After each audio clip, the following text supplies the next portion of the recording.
Čo počuť, aby som vám niečo povedal? Áno, určite. Dobre, dobre.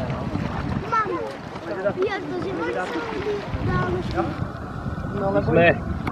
My sme len atrakcia. Hej. Lotníctvo. Po slovensky, po český vor. Hej. Vora. Po povesti, ktorá sa udiala v obci Strečno, žila vdova, ktorá mala chovanicu, nevlastnú dceru Margitku. Obidve boli veľmi pekné, ale zaľúbili sa do jedného chlapa. Tá pani vdova bola žiarlivá, potrebovala sa tej dievčinky zbaviť, tu je blízko Martin. Zavolajú na prechádzku do Martina, ale nedošli tam, lebo zo skaly Margita, ktorú teraz tak nazývame, ju sotila do rieky. Ona sa utopila, samozrejme.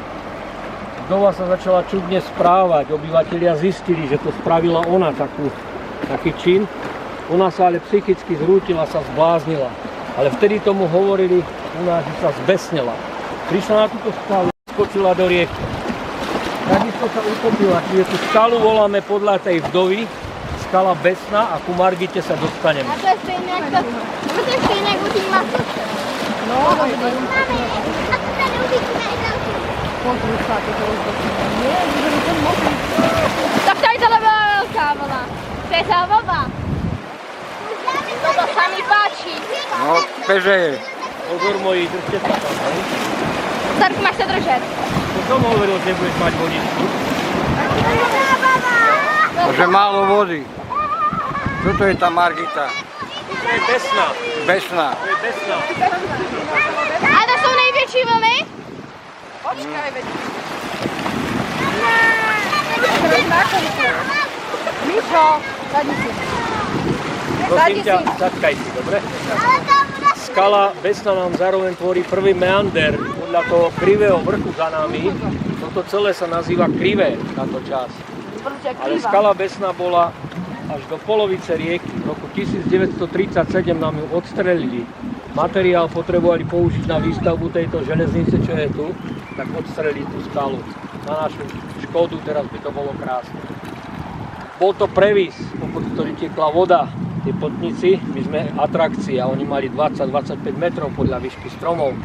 To boli kvene stromov. Keď nedokázali to obísť z tej ľavej strany, tak to prešlo ten vor, tak pod tú skalu, ale čo bolo na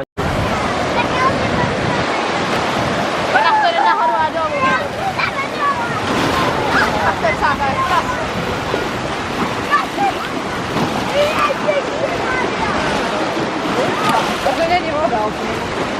Tak je vody dosť. To je dobrý.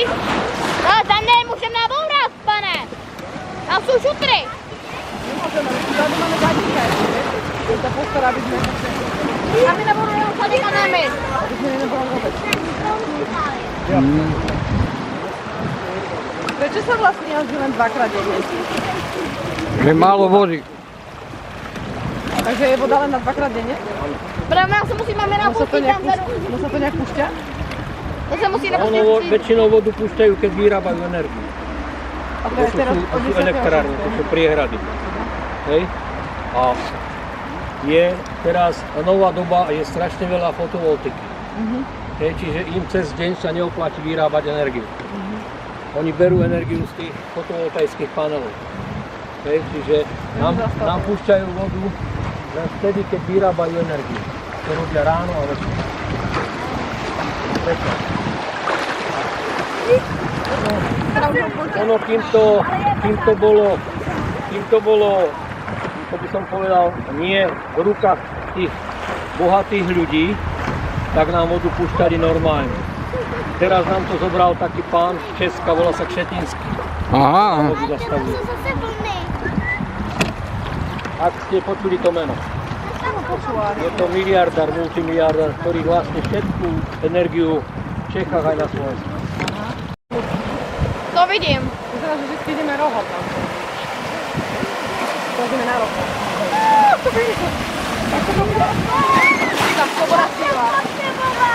To bolo dobrý. Ale jak to vlastne môžu vybudiť? Týkame. Toto je tá skala Margita.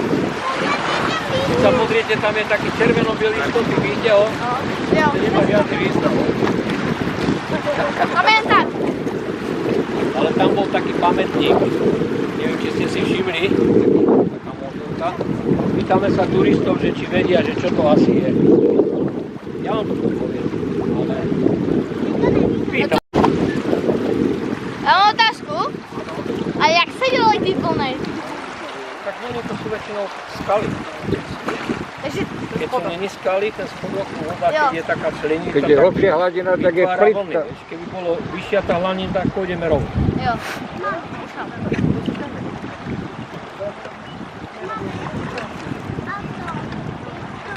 Teraz si všimnite, ako tá riečka, aj kolegov, aj nás, tlačí na ten breh. Tam. Čiže teraz vám ukážem takú zaujímavú skalu. To je tá tretia skala. Keď sa pozriete pred seba, tam to slniečko, čo svieti, je taký výrez. Takto. Pozrite sa, vidíte ho? Jo. Je to ako hlava čoho? Žaby. Nie, Žaby. je to ako ryba, presne. Ja už vediem. Je to hlava ryby, pozrite. Ja už vidím. Aha. Ja mám okryt. Tá skala bola veľmi nebezpečná, lebo my sme len atrakcia. Ja vám za chvíľočku ukážem, ako v skutočnosti tie vody vyzerali, ale taký pekný český film, starý, historický. Kapitána. Vidíte? Vždy, keď prídeš ku mne, mi povedz, ako sa voláš. Jak sa menuješ? Martin. Martin, dobre. Vyskúšaj si veslo. Vyskúšaj si, pozri, tam sa točia, môžeš si skúšať. Tak zakeruj nás na druhú stranu. Riadne, tak, Tam pod... Doprava alebo doľava? to je jedno. Aby sme išli tam na druhú stranu. Ako polievku, keď miešať. Dobre, výborné. Nedávaj hlboko, lebo sú tu skaly, by ti mohlo vybiť zubky. Tak, dobre, pustíme niekoho ešte ďalšieho. Dajme klobučík, tu máš šťapku. Počkaj, Zlatko, počkaj moje. Tak, Keď tu povedz, sa. ako sa voláš. Takto, poď ku mne. Takto si daj ručičku a tam sa dívaj na mamiku. Tak. Jak sa menuješ? Kaťka, Kačenka, Katarinka. Katarinka. Výborne. No, aj ty si vyskúšaš, pre teba to vysokoša. Ideme spolu, poď. Hop. Tak a teraz takto môžeme ísť. Tak. Výborne, dobre. Aj tamto veslujú Dobre, pasažieri. no. Dojde. Počkaj, aj iné deti sú tu. Silný. Previezli aj nejaký cestu, keď im zaplatili, lebo tie chodničky boli prepadávané tými zbojníkmi a tak, takže bol to aj taký bezpečný dopravný prostriedok v podstate. Ja vám poviem teraz báseň. Ja som sa učil 3 roky, lebo keď viezli nejakého neznámeho autora, tak vám zanechal úryvoček básne, kto mi nezatlieska, tak ho vysadím tam. Čo vy na to? Sa hovorí, že poďte na váhu sa neplavili, ale leteli. Že letia poďte dolu váhom a letí ich dlhý rád. Potníci pozerajú na zborený starý hrad. Vidíte ho tam? To je všetko. Nikto netlieská. Áno. Ja si vás vysadím. 80 rokov mladší ako je tento hrad. Takže keď sa vybudoval hrad Strečno, tento hrad začali nazývať starý a už aj ostalo. Lebo on bol vaný do nemeckého slova vartovať, lebo strážil tú cestu z Považia do Turca, sa hovorí. Tak to vyrovnajme to. A práve preto daj na to tam. Takže tento hrad je zaujímavý tým, že tam nebol dovezený materiál. Je to jeden z prvých kamenných hradov na váhu. Prvé tu som zmienky rok 1241. Je to prvá polovica 13. storočia. Hrad Strečno je 1321, prvá polovica 14. storočia.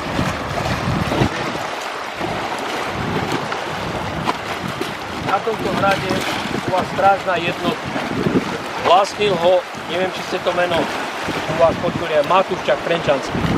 Bol to veľmož, ktorý bol bohatý a vlastnil viacero hradov.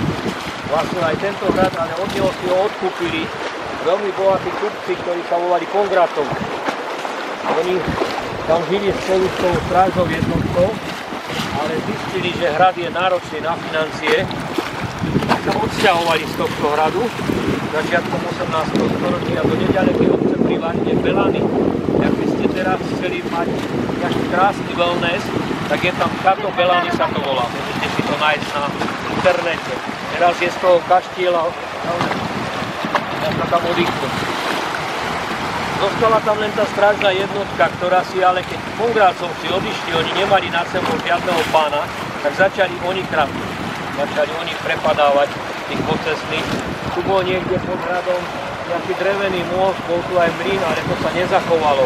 To sa vplyvom počasia stratilo, čiže oni prepadávali tých pocestných, okradli aj nejakých významných šľachticov, ktorí to oznámili panovníkovi, ten tu poslal vojsko. Volali ich lúpežní rytieri, tých lúpežných rytierov vyvraždili a hrad vypálili. Starky, zkus tam tak. Stav starky, zkus tam a bez tých lidí. Deti, chcete počuť aj takú povesť, takú rozprávku? Jo. Hej, budete mi rozumieť? Jo. Na hrade žili Pongrácovci, oni mali syna, ktorý sa volal Miloslav. Neviem, či včera nebol Miloslava, sa mi zdá. Ale nevadí. On sa volal Miloslav, on mal takú priateľku Marienku, keď boli takí malí ako vy, tak sa spolu kamarátili. Ale keď vyrástli, tak sa chceli zobrať, chceli sa zosobašiť. Ale žilinský richtár, ona bola dcera žilinského richtára, bol veľmi zlý, skúpy chlap. On chcel pre Marienku veľmi bohatého ženicha. Hej, rozumiete mi? Nepáčilo, tak ju zatváral na Srečanskom hrade, nepúšťali ju von, ale ona sa prezliekla za rytiera a ušla z toho hradu, znovu si tam klakla k tomu hrobu. Aj to sa Vladimír dozvedel, tak zakázal rytierom bez jeho povolenia opustiť hrad. Ona to nedodržala, znovu si tam išla klaknúť v tom rytierskom brnení. On sa vrácal z poľovačky, videl rytiera kľačať pri tom hrobe za to, že porušil ten jeho príkaz, chytil meč a odtiaľ mu hlavu. Aké bolo prekvapenie, viete, koho zabil? Jo. Áno, zabil svoju manželku. Vtedy prišla búrka, on bol v brnení, udrel do ňoho blesk a zabila jeho. Takýto smutný príbeh. Po horách a tak ďalej, za to predali to drevo, som hovoril, že si kúpili kone, povozy, potraviny, všetko, to bol taký biznis, hej, už v tej dobe. Čiže to drevo museli predať, som hovoril, že odviezli okolo 180 kubíkov toho dreva, čiže keď predali, mali dobré peniaze. To sa im oplatilo. Tak to je to si teším. Tak to byla chvíľa. Hned, to tady to potřebujeme.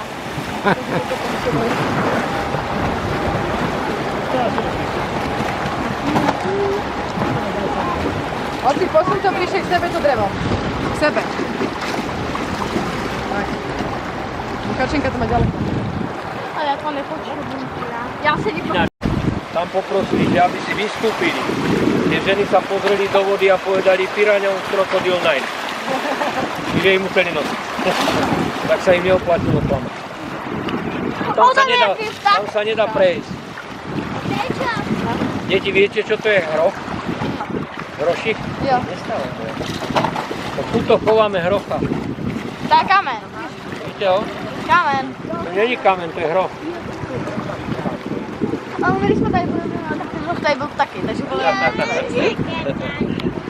Nekecám. Sú z troch častí a sú nitované, nie sú zvárané. Keď prídeme bližšie, budete vidieť tie bodky, to sú nity. A keď som vám spomínal, že tá voda tiekla tým spodným tunelom, tak to je presne týmto tunelom tiekla tá voda. Jak poznáte Žilinu? Poznáte Žilinu? Viete, kde je Hlinkové námestie pod schodami, pod Farským? Tak tá voda bola až tam. Vtedy, v 58. roku. Bola najväčšia povodená láska. je tady slova, protože by se sem nemyslí. Tam nešlo. Pozrite, tá chalúbka, čo tam je, medzi tými stromami, vidíte? No. Tak vtedy si tie mosty strážili, vojaci. Tam bol strážny domček.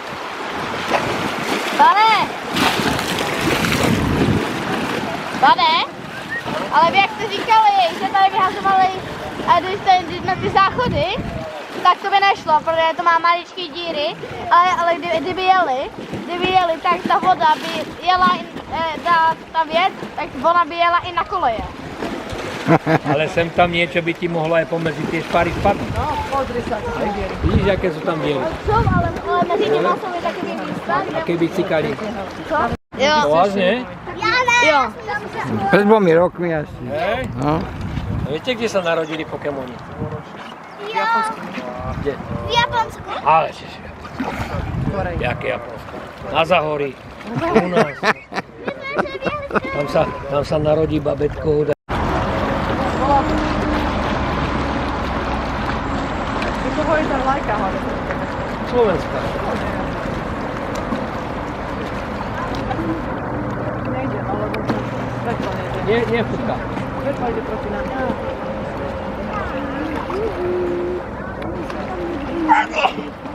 Ďakujem. Ale je slovenská. Ale keď je, sa hovorí, tam tá kaplnka tej Žofie Bosniakovej je, kde sú tie presklené okná. Tam je ale už len maketa, hej. To už není ona v skutočnosti, lebo ona bola akože upálená. A vedľa, keď sa pozriete doľava trošičku, tak vidíte taký výstupok s takým malým okienkom. Vidíte ho? Taký výstupoček, také malé okienečko. Vidíte vedľa tých gotických okien. Viete, čo to bolo? Jo. No ale vtedy tomu hovorili výsernica. My zajdeme. Ja som nič nezobral, som nepripravený dneska. Vždycky mám rohlíky, alebo niečo im dávam. Ochranári mu to zatrhli. Takže teraz sú tam zvieratá, ale len po 22. opice. Takže... Tamto plavidlo pred nami je Ševoz alebo Kompa, ale